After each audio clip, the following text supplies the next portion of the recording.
Assembly में smoke बम फेंका था जिससे कोई नहीं मरता है। हाँ, कोई नहीं मरता। और उस जगह पे फेंका था जहां कोई नहीं था। कोई भी नहीं था, बिल्कुल सही बात है। वो वहां से भागे नहीं और उनको सोची समझी रणनीति थी कि जब हमारा ये ट्रायल करेंगे तो जो बातें हम कहेंगे उससे देश जागेगा। देश जागेगा, बिल्कुल सही बात है। वो कोई भागने वागने का उनका कोई प्लान नहीं था। जी जी। They were having just no plan. अच्छा अच्छा अच्छा। अब बताओ, जहां किसी का मारने का रीजन ना हो उसे फांसी पे क्यों चढ़ा रहे हैं आप? नहीं चढ़ा सकते। और जिस आपने फांसी पे चढ़ाया, आप इतने डरे हुए थे कि आपने एक दिन पहले उसे फांसी पे चढ़ा दिया। बिल्कुल सही बात। आपने उसकी गुपचुप जो है ना डेड बॉडी को डिस्पोज करने की कोशिश की। हाँ, सही। हालांकि वो लीक हो गया तो लीक हो गया। पब्लिक ने जो है ना उसमें वो कर दिया। जी जी। तो इस पूरे हालात में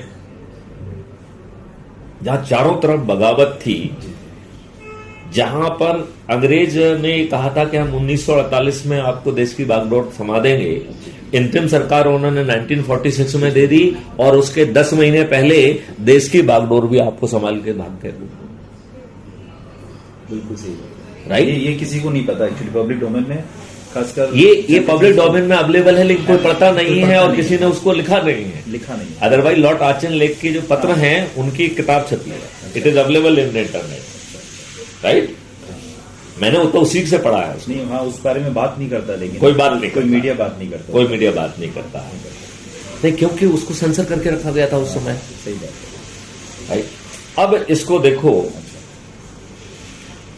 इन्होंने लॉर्ड क्लाउड आर्चन लेक ने एक पत्र लिखा, एक पत्र ने एक प्लान बनाया और जिसका नाम दिया एग्जिट प्लान।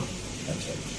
कि हम अंग्रेजों को, किन अंग्रेजों को लोग कैसे कहां भागेंगे विपत्ति स्थिति में। और बल्कि ही हैज गिवन टेलीग्राम कि जितने भी कमांडर हैं वो अपनी फैमिली के साथ इकट्ठे हो जाएं यहाँ पे, क्योंकि he came in the process of executing that exit plan. क्योंकि समय तब नहीं मालूम था कब जो है ना आपको आपकी जगह पर मार दिया जाए, उनको इतना भय था।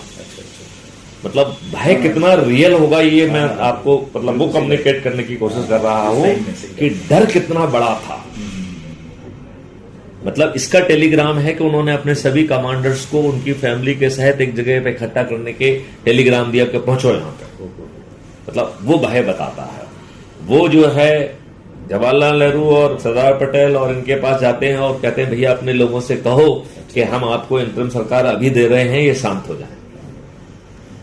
आजाद हिंद फौज का trial for the first time in British history कि किसी ट्रायल को ड्रॉप किया गया हो।